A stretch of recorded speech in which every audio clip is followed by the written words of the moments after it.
సువార్త ప్రకటిస్తేనే 3 సార్లు జైలు శిక్ష, 7 నుంచి 10 లక్షల వరకు జరిమానా. అవన్నీ వీడియోలో మాట్లాడకూడదు కనుక నేను మాట్లాడట్లేదు. దయచేసి అర్థం చేసుకోండి. నార్త్ ఇండియాలో సువార్త చాలా కరువుగా ఉంది. ఇక్కడ విస్తారంగా ఉంది, సమృద్ధిగా ఉంది, అందరి కడుపు నిండినట్టుగానే ఉంది. అక్కడ ఆకలితో సువార్త లేక అలమటిస్తున్నారు. కాబట్టి వారందరికీ కూడా మీరు సువార్తను ప్రకటించండి. ఇకపోతే క్రైస్తవులకి కొన్ని నేను హెచ్చరికలు జారీ చేద్దాం అనుకుంటున్నాను. వాటిని హెచ్చరికలు అనుకోకపోయినా కొన్ని సలహాలు, సూచనలు ఇద్దాం అనుకుంటున్నాను.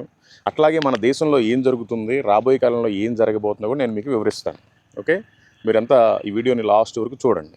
ముఖ్యంగా చెప్పుకోవాల్సింది ఏంటంటే, రీసెంట్గా వచ్చేటప్పుడు మేము చెన్నై మీదుగానే వచ్చాం. చెన్నై బీచ్లో గాస్పుల్ చేస్తుంటే చాలామంది సేవకులు, తమిళోళ్ళు, తెలుగు వాళ్ళు మొత్తం కలిసి 23 సంవత్సరాలుగా ప్రతి మంగళవారం 7 గంటల నుంచి 9:30 వరకు అక్కడ ప్రేయర్ జరుగుతూ ఉంది.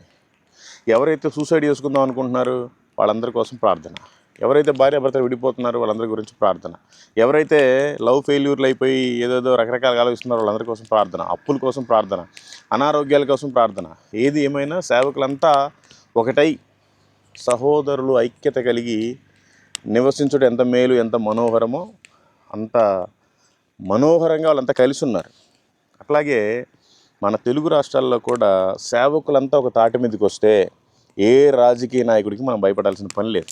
ఇప్పుడు చూస్తున్నాం, ఆల్రెడీ క్రైస్తవుల మీద ఎన్ని హింసలు జరుగుతున్నాయి, ఎన్ని నిందలు పెడుతున్నారు, ఎన్ని అవమానపరుస్తున్నారు, ఎన్ని చోట్ల చర్చలకు ఇబ్బంది కలిగిస్తున్నారు. కాబట్టి మనమంతా కూడా ఒక తాటి మీదకి రావాల్సిన సమయం ఆసన్నమైంది. ఏ రాజకీయ నాయకుడు మనల్ని కదిలించకూడదు అంటే మనమంతా ఒక మాట మీద ఉండాలి. నీది ఏ డినామినేషన్ అయినా కానివ్వండి, నీది పెంతుకోస్తా, లేకపోతే హెబ్రోనా, లేకపోతే బ్రదర్ అన్నా, లేకపోతే ఎల్ఈఎఫా, లేకపోతే లూథర్ అన్నా, లేకపోతే బాప్టిస్టా, ఇంకోట XYZ, ఏదైనా సరే అంతా ఏకతాటి మీదకి వస్తేనే తప్ప లేదంటే అసలు మనల్ని ఇంక బ్రతకనిచ్చే పరిస్థితి లేదు. ఆయన రాకడ ఆసన్నమైంది. కాబట్టి దయచేసి మీకు దండం పెట్టి చెప్తున్నాను, సేవకులంతా ఏకమవ్వాలి. అన్ని సంఘాలు కలుపుకోలుగా ఉండాలి.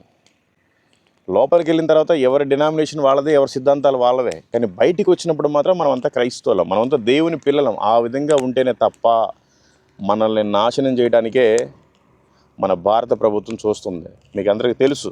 కాబట్టి మనమంతా కూడా ఒక ఏకతాటి మీదకి రావాల్సిన సమయం ఆసన్నమైంది.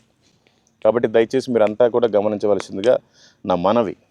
ఇంకొక విషయం ఏంటంటే, నీ సిద్ధాంతం కరెక్టు, నా సిద్ధాంతం కరెక్ట్ అని మీడియాలోకి వచ్చి డిబేట్లు పెట్టుకోకూడదు. అసలు తప్పది. ఏదైనా ఉంటే చర్చిలోనే పెద్దలను పిలిపించుకోవాలి, మన వాళ్ళనే కూర్చొని మాట్లాడుకోవాలి. అంతేగాని డిబేట్లు పెట్టుకొని యేసు ప్రభు దేవుడు కుమారుడు అని ఒక ఆయన, యేసు ప్రభువే దేవుడు అని ఒక ఆయన, ఇది కరెక్ట్ కాదు.